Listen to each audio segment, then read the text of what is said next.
Coach Scott Farley, the athletic director at Western High School. Thanks for coming on, Coach. Thanks for having me, Justin. I'm grateful to have the opportunity.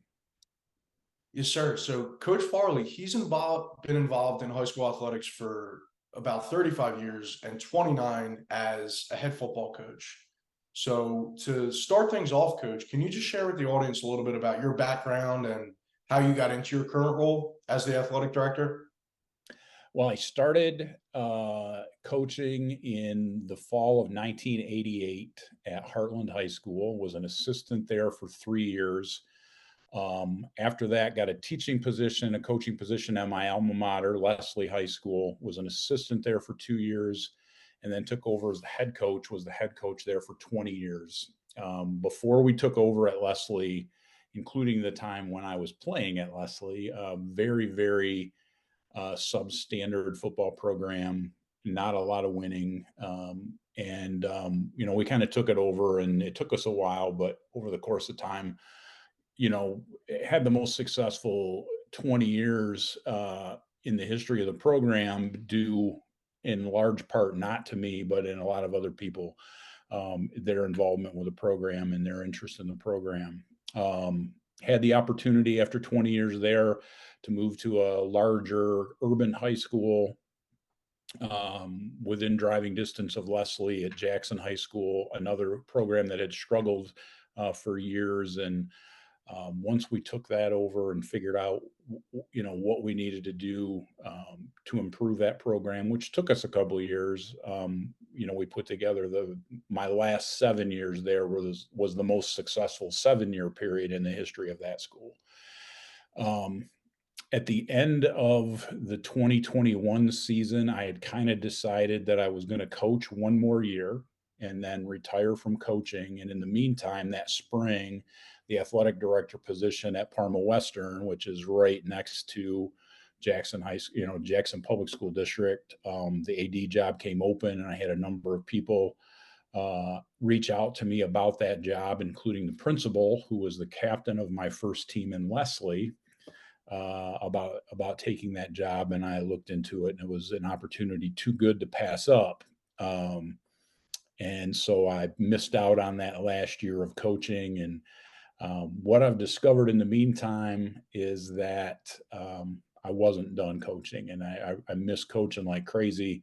And so I've kind of started to do some other things on the side to kind of supplement my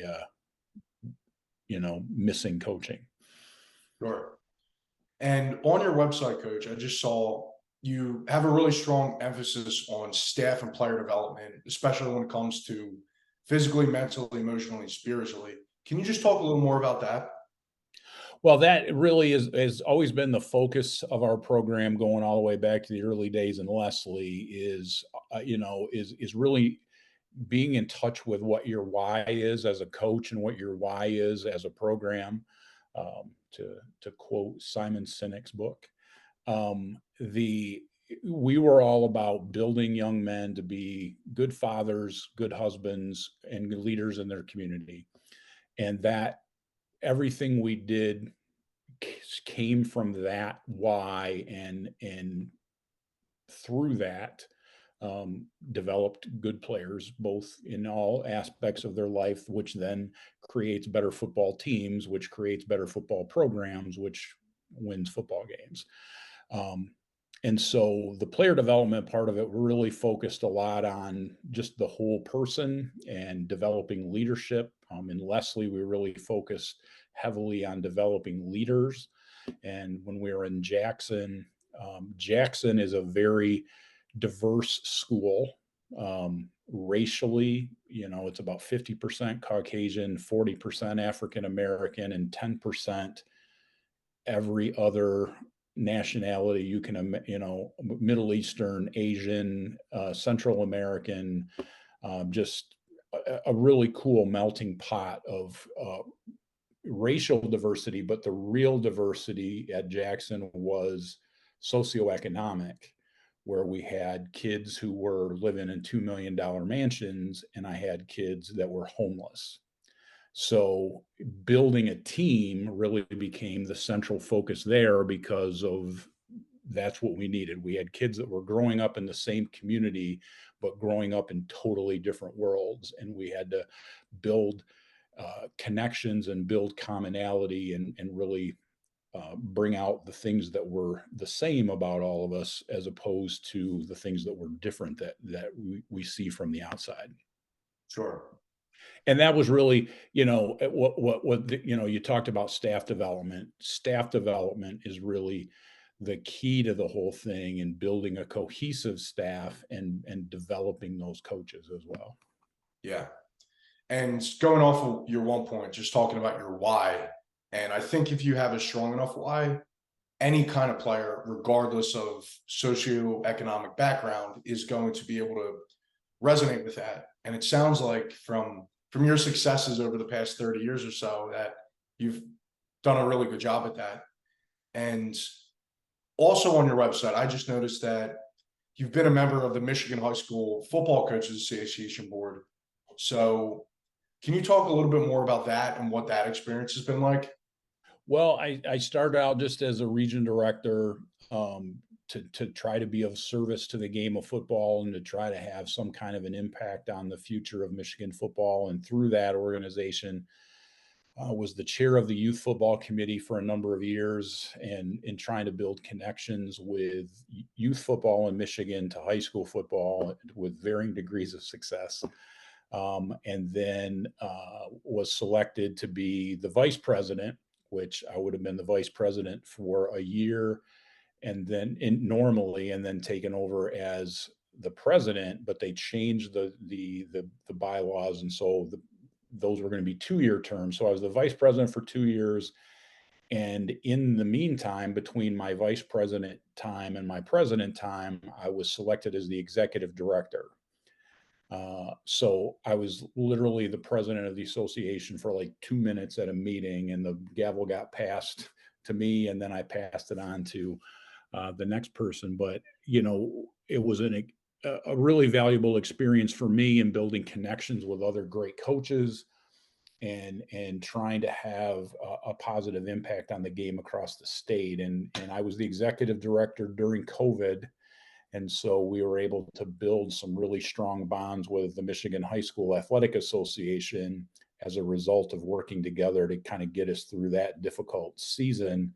And I think that really has paid great dividends for football in the state of Michigan, and it will for years down the road, because we hadn't had a great relationship for a long time. It had been getting better, but I think going through COVID together and working for a common cause there really solidified that relationship. Yeah. And the whole COVID year, that was just very, very unique in the sense that during that season, I was actually a player at Gettysburg College. And Okay. a lot of my friends who've played at different colleges and universities like Penn State, and some other smaller schools like F&M in Pennsylvania, all of us kind of experienced the same thing, where it was like we can't be together, but at the same time, there was a lot of common bonds that we were able to really mesh together with. So that was definitely interesting. And can you talk about what that was like, being a coach during that season? Well, and it was awful. I mean, because I think every state was different, and every state went through different things. And we actually, school had shut down in March, and none of the schools in Michigan reopened through that school year. So our entire off season ended on March 13th, and we were able to pick up a very limited off-season program like in mid-June, where there were a lot of restrictions in terms of equipment. We used no weight equipment because we couldn't go inside together. So everything was out on the field, very body weight kind of stuff, and it was a very different strength and conditioning program. Started official practice without the go ahead to compete. So we were practicing without contact, and then got shut down after the first week of practice. with really kind of the idea that we were going to be done and not play at all in the fall. And so we're looking at a spring season and we're looking at all these different things. Well, then we come back with, we're going to start and we're going to miss the first 3 games. So we came back after Labor Day for practice and started on what would have been our week 4. And the whole season was just, people forfeiting because they had COVID outbreaks and we changed our playoff qualification system and we finished the year kind of like a lot of people did, got done with the regular season, went into the playoffs, lost our first playoff game, and then our school completely shut down until after Christmas. So if we had won, we would have forfeited. And then 2 weeks later, the whole state of Michigan shut down again, and was completely shut down until after Christmas. And so they actually started football, the semifinals. I think it was maybe it was the regional semis and the finals after Christmas break in Michigan, for God's sakes. Wow. So they're playing outdoors for at least 1, maybe 2 rounds of the playoffs and then played at Ford Field for the finals. But just crazy season. And, we had to do things like we had 3 levels of freshman, JV, and a varsity. And so we had to have staggered practice times so that the kids were staggered in the times they were in the locker rooms. And we didn't have team locker rooms. We had a third of each of the teams in each locker room. So the kids were social distance in the locker room. And it was crazy. Yeah, it really was. When I was in college at the Division III level, we just ended up not having a season in general. And Right. so that being my senior year, that was tough. And a lot of the things that we were going through, for example, like a lot of our student athletes couldn't even be on campus, but we still kind of had the hope that we would play in the spring, which ended up not happening. Mhm. So we were practicing. And like you were saying, we just had a lot of restrictions, for example, just wearing masks and then needing to be outside. So glad we're done that. Oh, for sure. For sure. So going back to your, maybe let's say 35 years ago when you're just starting off, what advice would you give yourself and what advice would you give to an aspiring head coach? Well, I think I came in, I was hired as a head coach at 28 years old, and I was completely ill prepared for the role because I think everyone is, which is why I've started some of the programs I've started on my website and all that kind of stuff to kind of help prepare young coaches for that. But, I think when you're first starting out, you're totally focused on the football part of it. And I think I would give the advice to not be so concerned about the football part of it, but more about the role of mentor and the role of leader of a program, and find as many leadership ideas that you can come up with as possible, because being the leader is more important than being the smartest football guy. Um, so that, find as many mentors as you possibly can. And I think that's one thing that I did do pretty well, is found some older coaches that could mentor me. And so now I want to, pass that on I'm an older coach now. So I want to pass that on to some younger coaches and just focus, decide what's your purpose, what's your why, and and every decision you make, everything that you do within your program, filter it through your why. And the football part of it, the wins and the losses will take care of itself.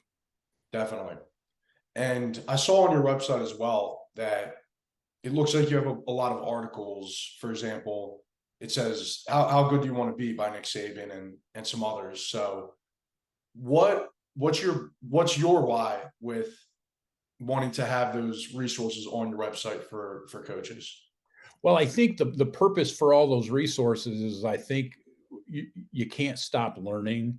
And I can't tell you how many of those I've read all those books once, and I've read half of them multiple times, just because I think, you just can't stop learning. And I think I just wanted to make those. And I'm sitting here in my office, looking at, probably a half a dozen other books that I don't have reviews of on my website that should be, but, they're just great books, great resources to help build the toolbox for a coach. And I think a lot of them are not coaching books. They're personal development kinds of things. And honestly, the most valuable one on there to me is a book that's super hard to find. It's called Make the Big Time Where You Are, by Frosty Westering, who was a wildly successful Division III coach, um, in the state of Washington at Pacific Lutheran. And just the value of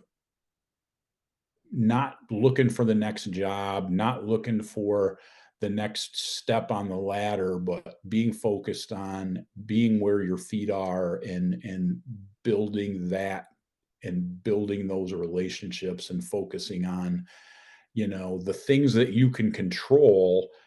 We talked a lot about, never, we really don't talk about winning and losing, because you can't control winning and losing, because Yeah. you can't control how good the other team is. All you can control is what you can do. And so if you focus, kind of like Nick Saban talks about with the process, is control the things you can control, and go as hard as you can, and be as earnest in everything you do. And at the end of the day, the winning and losing is going to take care of itself, because you're not going to make the mistakes that keep you from losing, keep you from winning. And one thing that you said earlier was a quote that I heard from Dabo Sweeney, and it talks about, blooming where your feet are. And I think, especially in our profession with coaching, I think that's the most valuable advice you can get, because if you're not doing that, and all you're doing is just focusing on continuously getting, like we were saying, that next step up on the ladder, then you're never gonna get the fundamentals that are necessary to even get that next level. So yeah, thanks for sharing that. Well, if you do a great job where you're at, and you keep your head down and you do the work, other opportunities are going to come. Like I've made two professional moves in 35 years, and they were both jobs that people called me about and said, "We really like you to look at this job." I've applied for a lot of other jobs and not gotten them, right?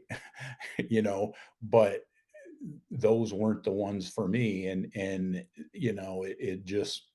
it makes sense that if you're doing a good job where you're at, and you're making a difference where you're at, people are going to notice, and people are going to reach out to you for that next job, and the next job is just going to come. You're not going to have to go get it. Right. Yeah, it's like a natural next step. It doesn't have to be forced. Great. As we're kind of wrapping up here, Coach, what last words of advice would you want to share with our audience today?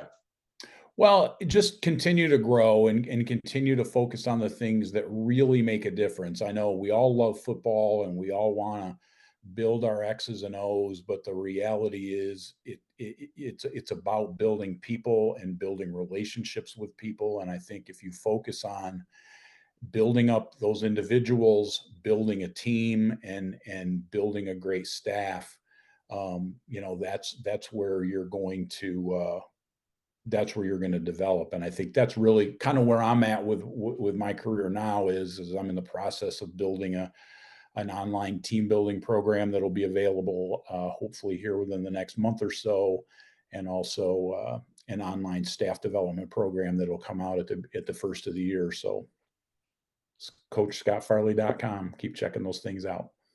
Great. Well, Coach, thank you again for coming on today, and best of luck in the rest of your football season, and the rest of the seasons coming up. All right. Thanks. Appreciate it.